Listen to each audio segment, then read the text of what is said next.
The candles flickered against the glass, and my mother's voice cut through the laughter. 80,000 for Celine studies in Paris, she said, lifting her glass. Forks paused. The room hummed with approval. Then I asked quietly, what about me? She didn't look up. You don't deserve any help. The air thickened, perfume, steak, and silence. I smiled, nodded, and let the moment burn into memory. That was the last dinner I ever attended, 4 years later. When my sister's car slowed outside my $5 million house, she called my dad crying. And none of them knew what I'd done to get there. When I was 10, birthdays meant sitting at the edge of someone else's spotlight. Celine's cake always came with cameras, confetti, and a speech about her potential. Mine came with a bus pass and a lecture about independence. I remember the bus driver's name, Henrik. He used to wave every morning as I climbed on, backpack heavier than my shoulders could handle. The seat beside me was always empty. At home, everything revolved around performance. Mom measured love in results. Dad measured it in returns. When Celine joined the debate club, Mom called it leadership. When I joined robotics, she called it a hobby, not a plan. She'd walk into my room, wrinkle her nose at the tangle of wires and code scribbles. Try something people actually notice, Elena. Celine got the newer laptop, the bigger room, the family's attention like a steady spotlight. I got the quiet parts, editing her essays, fixing her phone, running errands in the rain. Mom said I was helpful. Dad said I was practical. Neither of those words felt like love. One summer, I won a local coding competition. I printed the certificate myself because the email said, "Congratulations. Your project ranked first." I showed it to Dad while he was fixing the sprinkler. He squinted at it, nodded once, and said, "Well, that's a start." Mom never asked what the project was. Celine posted about her Paris exchange interview that same night, and the comments filled our family group chat until my phone died from the notifications. None of them were for me. Dinner conversations always circled back to her. Celine's professors, Celine's grades, Celine's charm. If I spoke, Mom interrupted with, "That reminds me of the same idea last week." So I learned to let silence do the talking. It hurt less than trying. By high school, I built a small app that tracked bus routes for students without cars. The local paper called it a clever idea. Mom called it time you could have spent networking. She clipped the article, but only because my last name was printed under the title. At graduation, they sat front row, perfect smiles, pastel outfits. Celine cheered for a friend across the aisle while my name echoed through the auditorium.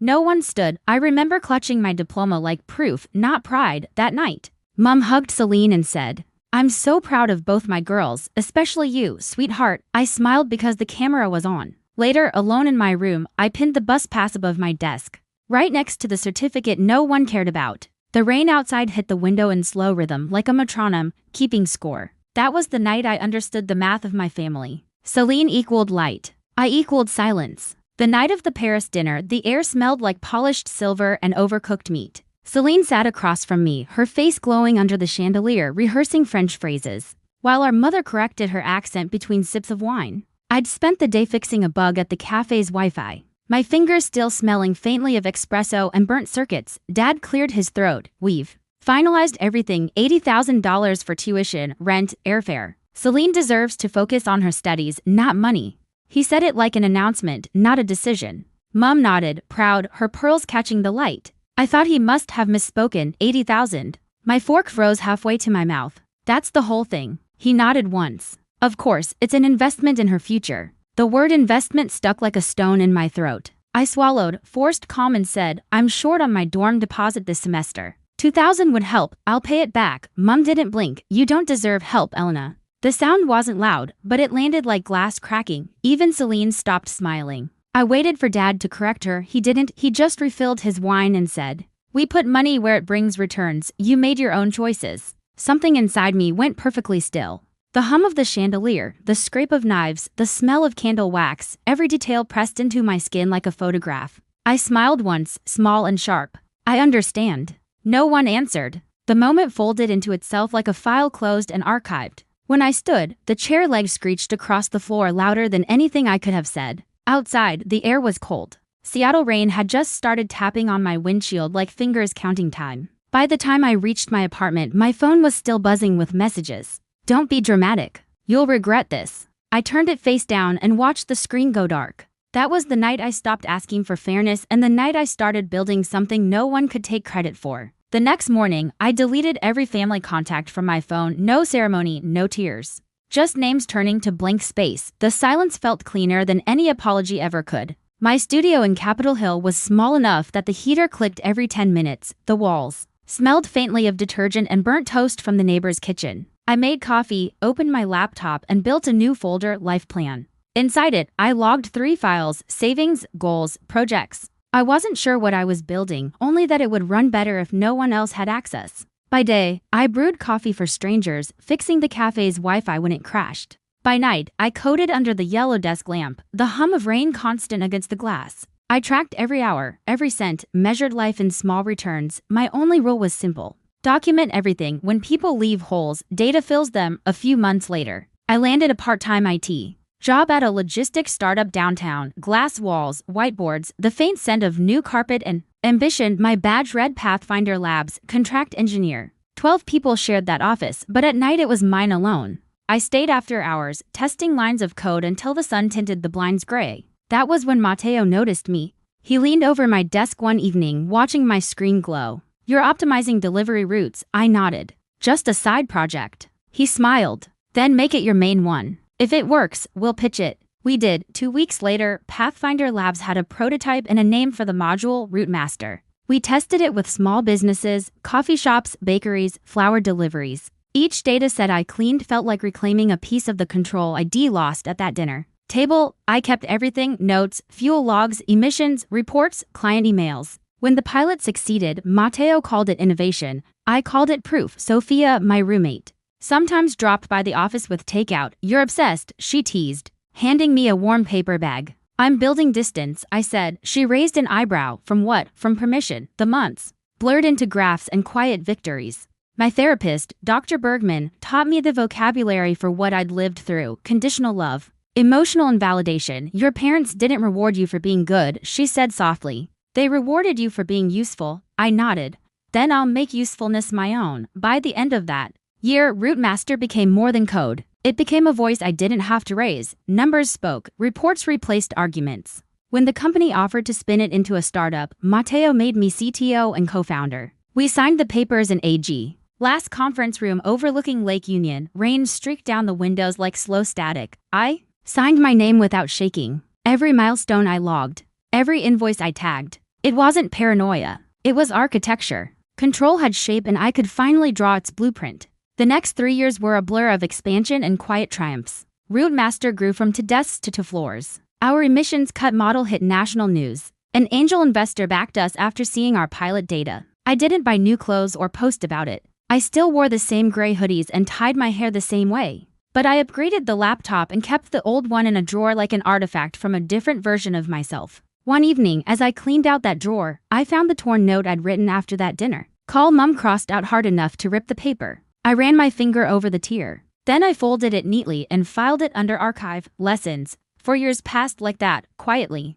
steadily, until one small notification changed everything. The real estate app pinged with a new listing. A lakeside home in Medina. I clicked out of curiosity, then didn't stop. The house was minimalist, all glass and wood facing the water. It cost $5 million.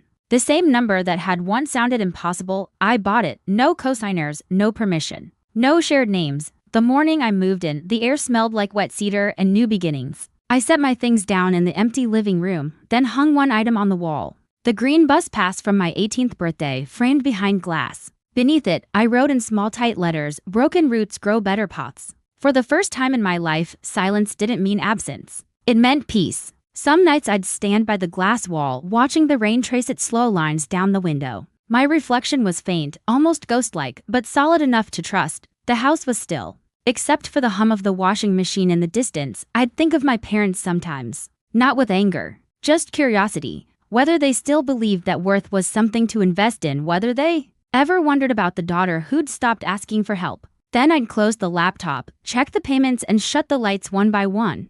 The lake outside shimmered in silver. This time I wasn't running from their silence. I was mastering my own. It happened on a Saturday. Sunlight slipped through the wide glass panes, turning the floor into strips of gold. Lucas and I were about to leave for the farmer's market when my phone lit up with an unfamiliar number. I almost ignored it, almost. Then instinct made me swipe. "Elena, it's me, Celine." Her voice trembled, scattered between breaths. "I just drove past Medina. Your name's on the gate." Do you really live there? Outside, the sprinklers clicked in rhythm with her silence. I answered softly. What are you trying to ask, Celine? She inhaled sharp. Why do you have that?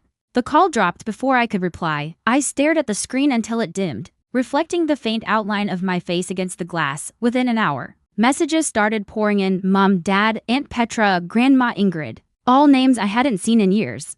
Each voicemail carried the same shape of desperation wrapped in different tones. My mother's voice first, polished and performative. Celine said something unbelievable, darling. Call us. She's upset. You can't let jealousy divide this family. Then Dad's measured and heavy. Elena. It's your father. Let's talk as adults. We're still family. That word again, family. It always arrived when they needed something. By evening, a courier delivered a letter, cream paper. Expensive handwriting, Margot Anderson. The first line pretended warmth. Celine's expecting. You'll be an aunt. Maybe it's time to heal. Then the calculation unfolded. Your father's been struggling with work. The roof needs repair. Family supports each other. And the final line, perfectly sharpened. I know you're not a cold person. I folded the paper once, twice, until it fit neatly into the trash. That night, I didn't cry. I didn't even get angry. I just reopened my old therapy notes. The one labeled boundaries. I wrote a new line. They don't miss me. They miss the role I used to play. 3 days later, I sent 2 letters.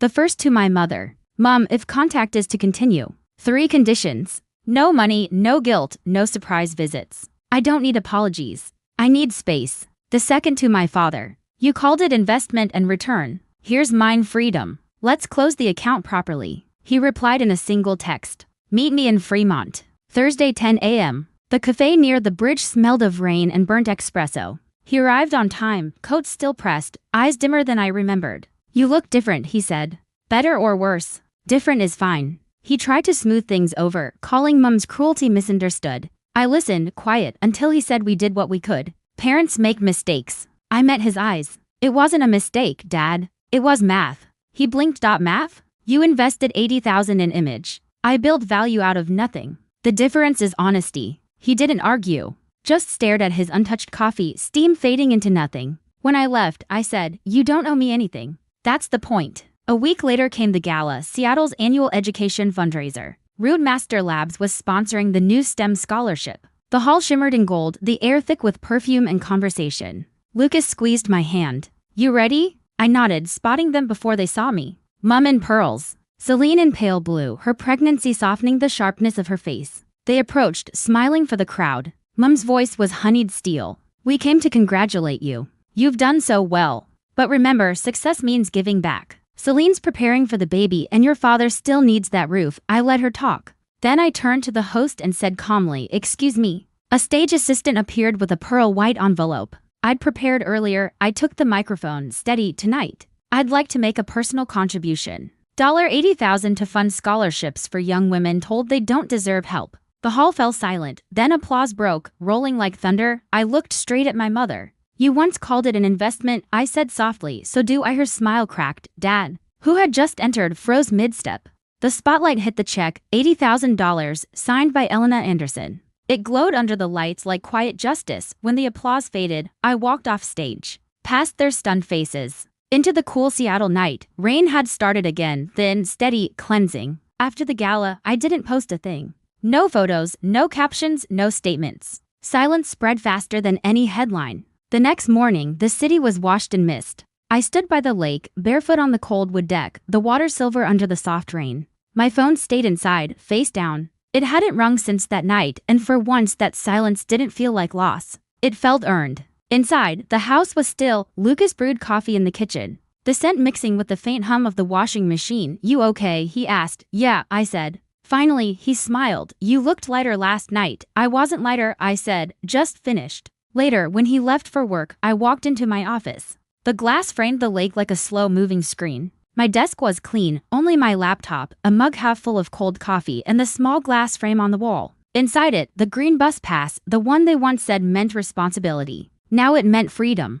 I opened my journal, the one from therapy, and wrote the final entry. They taught me that love has to be earned. I learned that peace doesn't. A heron crossed the water. I watched it disappear into the fog, wings beating slow and sure. I thought about everything that had led here. The quiet nights coding under flickering lights, the rejection disguised as advice, the endless need to prove worth, and how none of it owned me anymore. In the distance, thunder murmured somewhere beyond Medina's calm. I closed my laptop, turned off the lights, and sat by the window listening. The rain no longer sounded like the night I drove away. It sounded like the life I chose instead. They once told me I didn't deserve help.